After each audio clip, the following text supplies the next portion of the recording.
굉장히 긴급한, 아주 급한 그런 사건들이 발생하고 있습니다. 여러 날이 지나서 유대인들이 사울 죽이기를 공모했다. 사울이 힘을 더 얻어서 예수를 그리스도라고 증언하니까 다메섹에 사는 유대인들이 당혹스러워했고, 그리고 여러 날이 지나서 유대인들이 사울 죽이기를 공모했다. 그 계교가 사울에게 알려져서 그들이 그를 죽이려고 밤낮으로 성문까지 지켰다. 그의 제자들, 사울의 제자들이 밤에 사울을 광주리에 담아서 성벽에서 달아내렸다. 아주 순간순간 아주 긴박하게 상황이 전개되고 있습니다. 복음이 증거되는 곳에 그냥 물결이 일어나지 아니하고 잔잔하게 그렇게 퍼져나가는 것이 아니라 아주 큰 위기가 닥치고 있는 것을 보게 됩니다. 여러 날이 지나서 유대인들이 사울 죽이기를 공모했다라고 하는 이 말, 왜 복음을 들었을 때 갑자기 속에서부터 충동이 일어나서 사람을 죽이려고 하지 아니하고 여러 날이 지났다. 이 사도행전 누가가 기록하고 있는 이 여러 날이 지났다라고 하는 이 표현은 많은 사람들로 하여금 얼마만큼이 여러 날이냐는 거죠. 우리가 생각할 때 여러 날 지났다라고 하면 한 열흘쯤 지나면 여러 날인가, 한 달쯤 지나면 여러 날인가. 또 여러 날이라고 하는 이 말이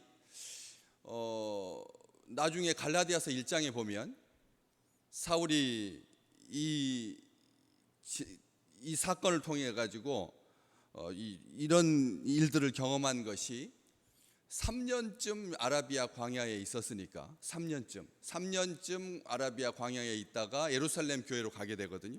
요 뒤에 바로 이어지는 26절 말씀이 사울이 예루살렘에 가서 제자들을 사귀고자 했지만 다 두려워해서 그가 예수님의 제자됨을 믿지 아니했다. 그래서 바나바가 데리고 사도들에게 가서 이 사울이 어떻게 이렇게 변화되었는지, 제자가 되었는지 설명하게 되는 이런 과정이 쭉 이어지고 있거든요. 그래서 이 사건을 통해서 예루살렘에 간 요 사이 25절에서 26절 사이가 무려 3년이라고 하는 그런 시간이 끼어 있거든요. 그렇기 때문에 이 여러 날이라고 하는 이 말을 바로 한 3년까지를 포함하는 그런 여러 날. 그런데 우리는 수년 뒤에, 3년 뒤에 이렇게 설명을 하지 여러 날이라고는 표현하지 않잖아요.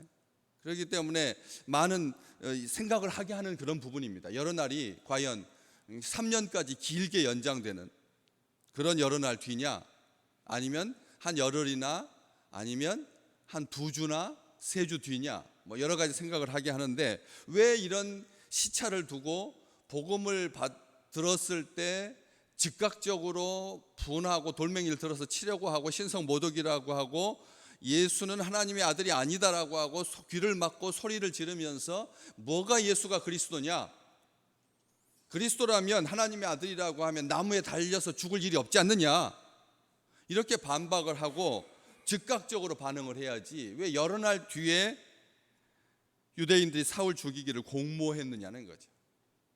우리는 여기서 인간의 얼마나 이 완악한 모습을, 유대인들 특별하게 다메섹까지 가서 신앙생활하고 회당에 모이는 사람들이거든요. 회당에 모이고 복음을 들었던 사람들이, 회당에 모인 사람들, 복음을 들은 사람들,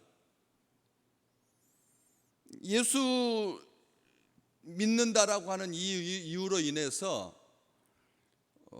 예루살렘에서 쫓겨난 사람들, 예수 믿는다고 예수 때문에 쫓겨난 사람들입니다. 교회에서 큰 핍박이 예루살렘에 있었을 때, 그래서 그 유대인들에게 쫓겨가서 이 다메섹에서 신앙생활을 하고 있는 사람들인데, 그렇지 않습니까? 이게 아주 나쁘게 표현한다면 이 사람들은 예수 때문에 쫓겨나간 사람들이 아니라 뭐 여러 가지 이유들로 인해서 다메섹까지 가 있던 사람들 중에 회당에서 모였고, 그리고 거기에서 복음을 들었던 사람들, 뭐 이렇게 자꾸 양보해서 그럴 수도 있지만, 원칙적으로 전체 배경으로 봤을 때 이들이 다메섹에 가서 살게 된 이유는 예루살렘의 박해 때문에 다메섹까지 쫓겨간 거니까, 신앙생활, 겉으로 볼 때 신앙생활 하고 있던 사람들이라고 생각할 수가 있다라고 하는 것이죠.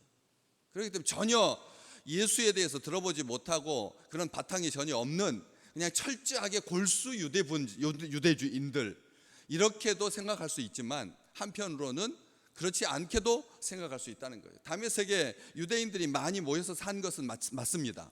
그렇지만 이 정황으로 봤을 때 예루살렘에서의 박해가 유대인들을 거기까지 밀어내 가지고 거기에서 신앙 공동체를 이루고 자기 민족끼리 자기 형제들끼리 모여서 살고 있던 그런 사람들인데, 복음 앞에 즉각적으로 반응하지 아니하고 나중에 사울을 여러 날이 지난 뒤에 죽이려고 공모를 한 것이죠. 무엇 때문에? 복음 때문에, 예수 때문에 즉시 죽이려고 하지 않았다는 거죠. 무슨 말입니까?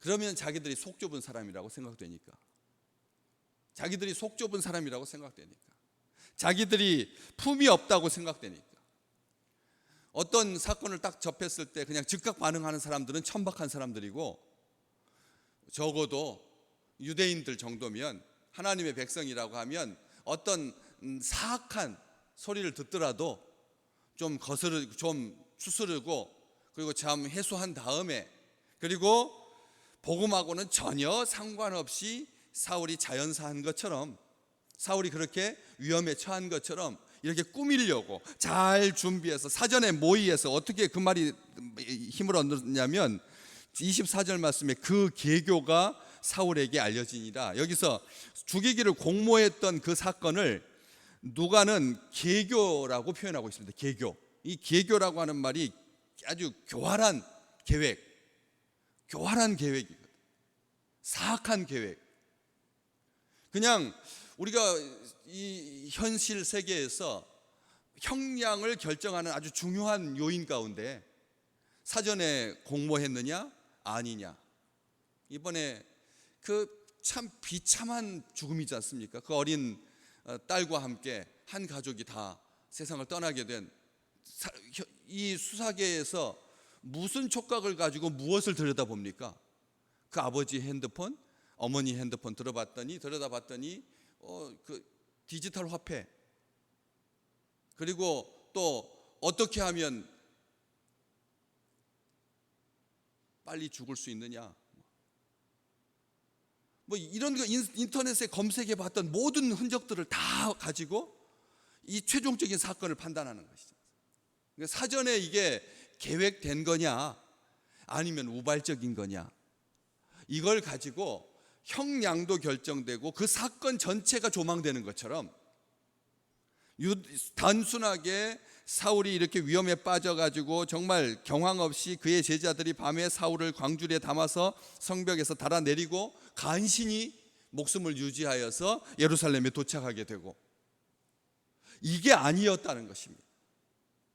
이 유대인들은 자기가 책임지지 않으려고, 자기들이 직접 이거 들었으니까 사울한테 이렇게 위해를 가했다 하면 누구나 다 아는 거니까, 누구나 다 책임 소재는 유대인들에게 돌릴 거니까, 사울은 불쌍한 사람이고 사울은 의리고 이것에 대해서 거칠게 반응한 사람들은 유대인들이다 해서 자기들이 책임지지 않으려고, 요즘 쉽게 표현하는 말들처럼 2차 가해를 한 거라는 거예요.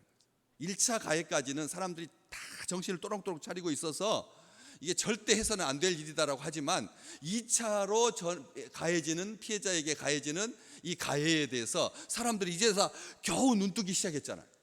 그런 것처럼 2차 가해를 강한다는 것이죠. 복음에 대해서 아주 날석에 반응하는 것은 천박한 사람들이고, 뭐 이런 소리든지 저런 소리든지 상관없이 회당에 모인 유대인 공동체니까, 동족이 와가지고 사울이 와가지고 예수가 그리스도고 하나님의 아들이고 뭐 이렇게 말했다고 해서 급하게 갑자기 반응하면 자기들만 아주 나쁜 사람처럼 여겨지니까 그렇게 하지 않으려고, 이렇게 이 일이 여러 날이 지나서 유대인들이 사울 죽이기를 공모했다는 것이죠. 또 이 말을 또 바꾸어 말하면, 하나님께서 회당에 모여있는 잃어버린 이스라엘의 자녀들을 향하여서 하나님께서 복음을 전할 수 있는 기회를 주셨다는 것을 우리는 이 사건을 통해서 다시 한번 알게 됩니다. 결국은 그런 이 유대인들의 계교가 사울에게 알려지게 되고, 그리고 들통나게 됩니다.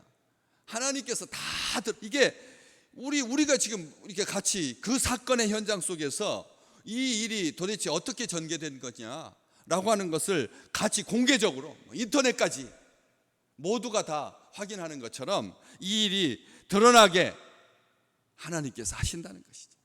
그 당시에는 여러 날이 지난 뒤에 이런 사건들이 발생하게 되고 사울이 아주 경황 없이 그를 죽이려고 밤낮으로 성문까지 지키는 이런 사태까지 발생하는 사건들이 그냥 겉으로 드러나는 그런 흔적으로 이렇게 성경에 기록되어 있지만 내밀하게 안으로 들어가 보면 인간의 그 완악한 복음에 대해서 이 싫어하는, 빛으로 나오기를 두려워하는, 죄가 결코 자기 손아귀에 있는 생명들을 바깥으로 이렇게 드러날 수 있도록, 살아날 수 있도록 하지 않으려고 움켜쥐고 있는, 삼킬 자를 찾고 있는 악한 영을 성경은 분명하게 밝혀주고 있다라고 하는 것이죠.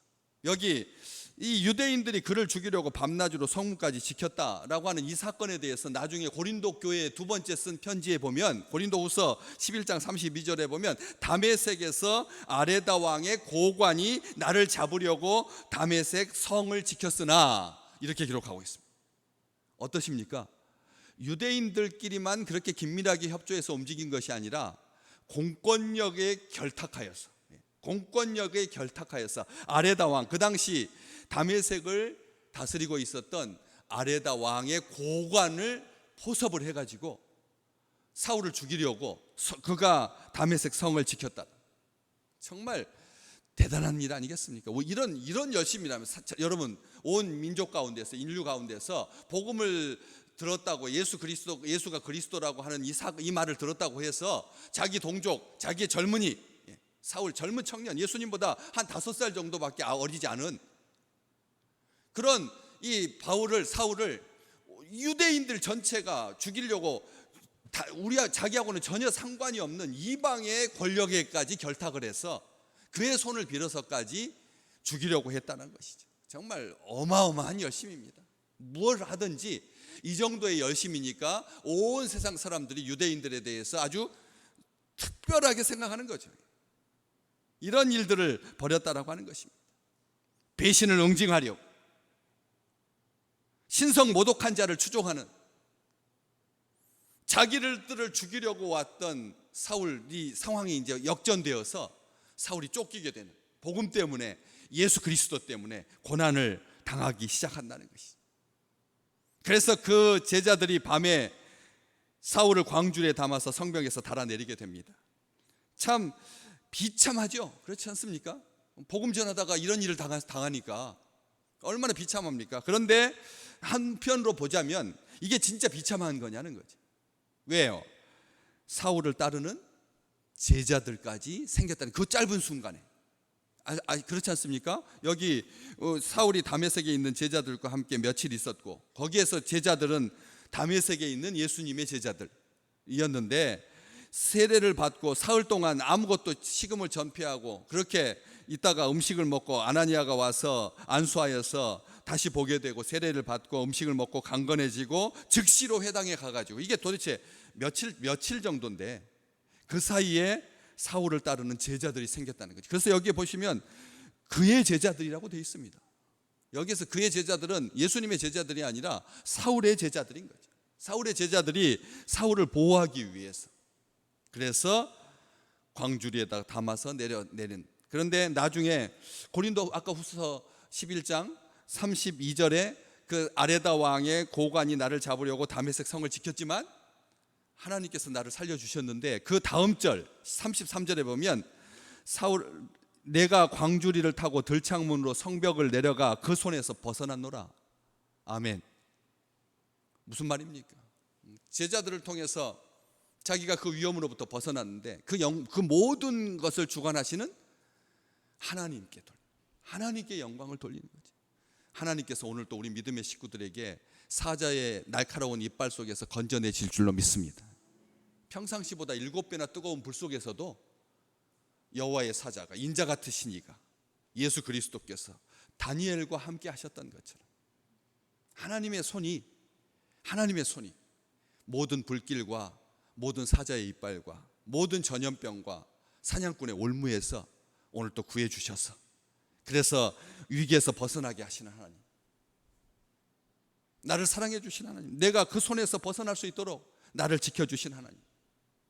도망간 것처럼 보였지만 두려워하는 것이 아니라 숨지 않고 3년 동안 아라비아, 바로 다메섹 옆에 있는 아라비아 광야에서 그렇게 있으면서 그 3년 동안 다메섹을 벗어나지 아니하고 다메섹에 있는 사람들에게 복음을 전했던 것처럼 오늘 또 하나님께서 우리를 사랑하시고 복음이 확장되고 전파되고 하나님의 나라가 이루어지는 그런 놀라운 축복을 우리 믿음의 식구들을 통해서 악한 손이 우리를 다스리지 못하고 하나님의 선하신 손 안에 거하는 귀한 날 되시기를 주의 이름으로 축복합니다.